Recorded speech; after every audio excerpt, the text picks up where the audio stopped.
एक बार फिर आप सभी को शशि दुबे क्लासेज में स्वागत है।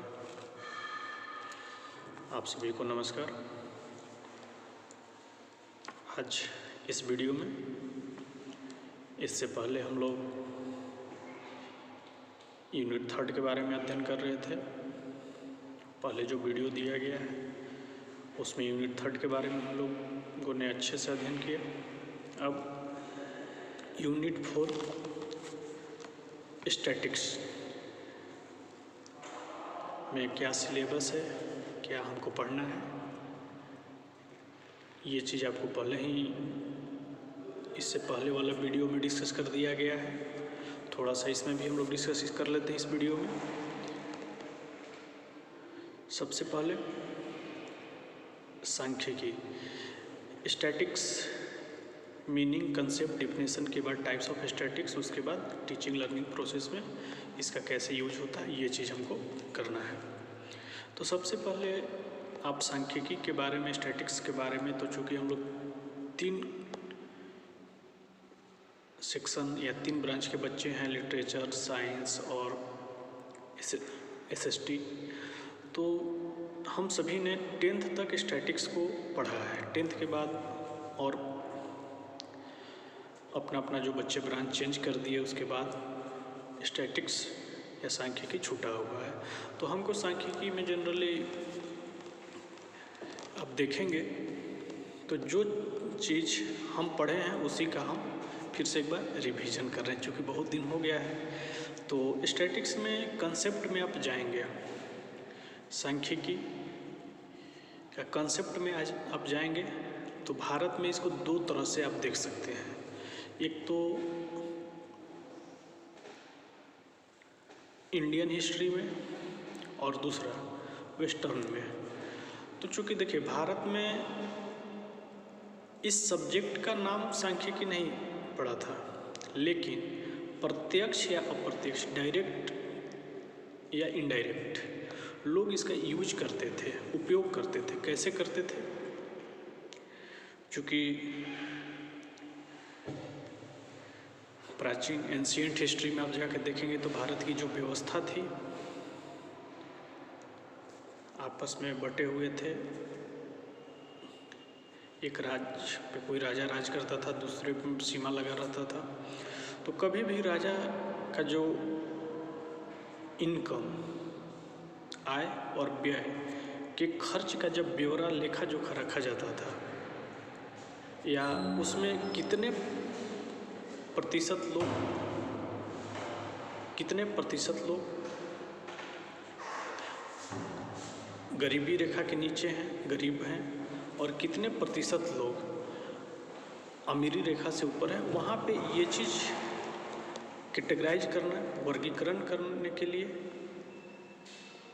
वहाँ के राजा उस समय सांख्यिकी का उपयोग इनडायरेक्ट रूप में करते थे। लेकिन इस सब्जेक्ट का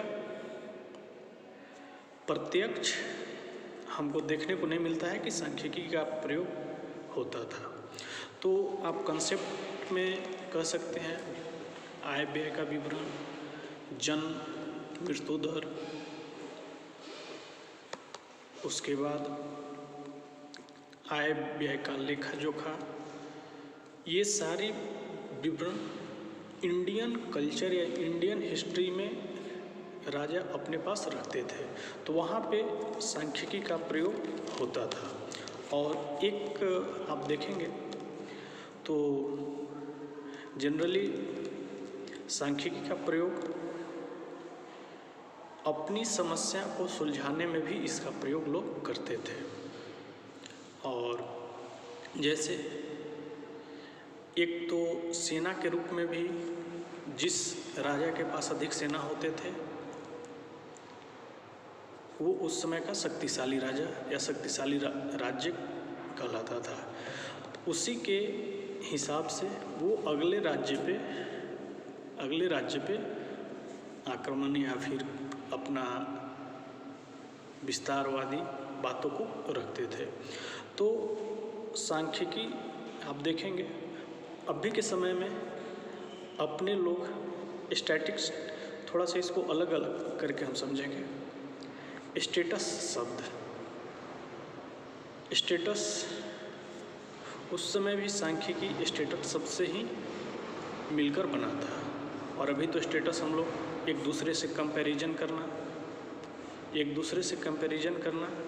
हमारा स्टेटस ये है, हमारा स्टेटस वो है, वहाँ भी आप सांख्यिकी का प्रयोग करते हैं। लेकिन चूँकि यह एक इटालियन शब्द स्टेटिस्टा से इसका उपयोग होते होते आगे चल के स्टैटिक्स बना। यह लगभग 19वीं शताब्दी में एक प्रत्यक्ष सब्जेक्ट के रूप में सबके सामने आया। उसके बाद आप जैसे अभी हमने एग्जाम्पल के रूप में समझा कि स्टैटिक्स शब्द कहीं न कहीं स्टेट शब्द से भी बिलोंग करता है। स्टेट शब्द से भी बिलोंग करता है। कैसे बिलोंग करता है? इस शब्द का प्रयोग राज्य के कामकाज के संदर्भ में भी किया जाता था। लोग राज्य की जनगणना, राज्य की उपज, जीवन मरण का रेशियो अनुपात, कर की दर, आय व्यय आदि राज्य के विवरण आंकड़ों द्वारा व्यक्त किए जाते थे। अब एक शब्द यहाँ पे आया है आंकड़ा, जिसको हम लोग डाटा के रूप में कहते हैं। चूँकि जितने भी किसी भी स्टेट का आप देखेंगे, किसी भी स्टेट का या किसी कंट्री का, किसी डिस्ट्रिक्ट का, जो भी उनका income, population, birth ratio, sex ratio, death ratio, child ratio, ये जितने भी रेशियो होते हैं वो स्टैटिक्स के माध्यम से ही उसका कैलकुलेट किया जाता है। अब अगर कि जैसे आपको एरिया डिफाइन करना है, अगर कि एरिया डिफाइन करना है कि भारत के एरिया में क्षेत्रफल, जैसे 32 लाख वर्ग किलोमीटर भारत का क्षेत्रफल है और पॉपुलेशन लगभग 1 अरब 30 करोड़। जब इसको हम डिवाइड करेंगे तो वहाँ पे आप देखेंगे डेंसिटी आपको निकल जाएगा। तो ये सब चीज़ करने के लिए आंकड़ों का हम प्रयोग करते हैं। इन्हीं आंकड़ों को हम स्टैटिक्स कहते हैं। आंकड़ों से तात्पर्य यह भी है कि विभिन्न सूचनाओं से होता है जो प्रयोग या सर्वेक्षण के आदि के आधार पर मिलते हैं। इसमें एक डिफिनेशन है आपका, डाटा को परिभाषित किया है गैरेट महोदय ने, कि प्रयोग, सर्वेक्षण तथा वर्णनात्मक अध्ययन के आधार पर जो अंक, कोटि, जांच सूची तथा अन्य सूचनाएं प्राप्त होती है उसे मनोविज्ञान तथा शिक्षा में आंकड़ों की संज्ञा दी जाती है। Data are figures, rating, checklist and another information collected in experiment, survey and descriptive studies. जो भी आपके पास डाटा है उसको इंफॉर्मेशन के रूप में जब आप कलेक्ट करते हैं, इंफॉर्मेशन के रूप में कलेक्ट करने के बाद experiment, survey and descriptive study जो होता है वो this is called data. For example आप ले सकते हैं, किसी भी एरिया में आपको निकालना है कि कितने लोग उस एरिया में एजुकेटेड हैं और कितने लोग अनएजुकेटेड हैं। तो सबसे पहले आपको क्या लेना पड़ेगा? डाटा लेना पड़ेगा। आप जाएंगे, आपको डाटा कलेक्ट करना पड़ेगा। कलेक्ट करने के बाद उसमें उनका इन्फॉर्मेशन फिल करना पड़ेगा कि कौन से कितने लोग एजुकेटेड हैं और कितने लोग अनएजुकेटेड हैं। तो वहाँ से आपको जब डाटा मिल जाएगा तो वो इंफॉर्मेशन कलेक्ट करने के बाद हम उसको डिफाइन कर सकते हैं कि इतने % लोग एजुकेटेड हैं, इतने % लोग अनएजुकेटेड हैं। तो वो जो हम डाटा डिफाइन कर रहे हैं, जो कैलकुलेट कर रहे हैं, वो हम स्टैटिक्स के माध्यम से ही कर रहे हैं। अब एक डिफिनेशन है आपका,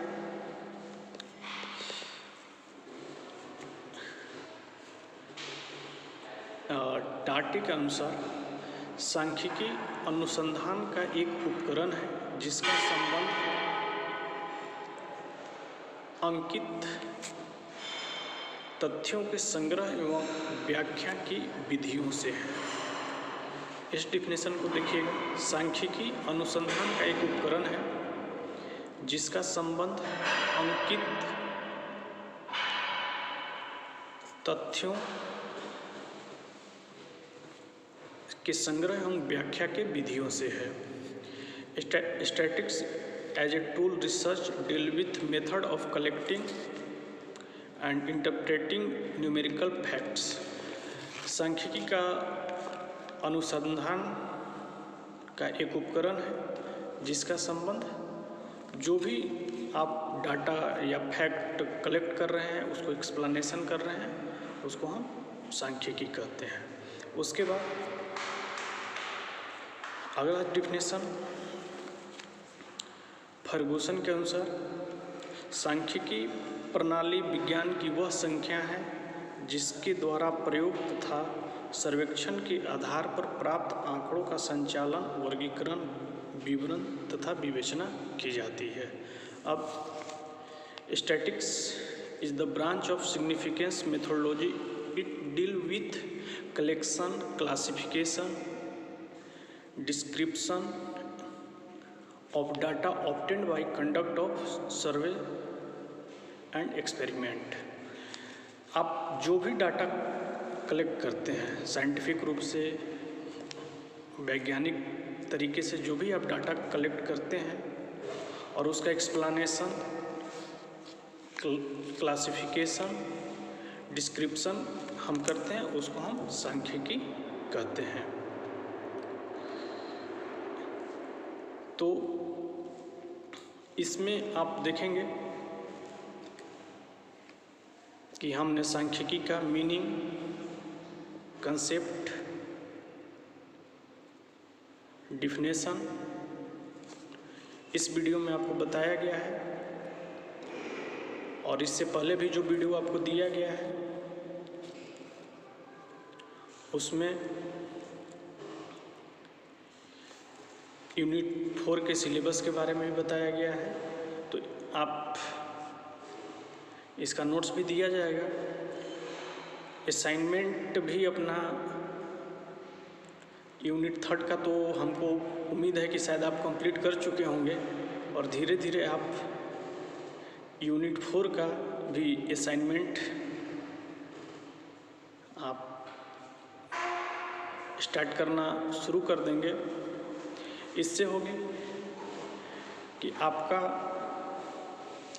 नवंबर तक बड़े आराम से कोर्स के साथ साथ सिलेबस भी आपका ख़त्म हो जाएगा। उसके बाद फिर हम लोग,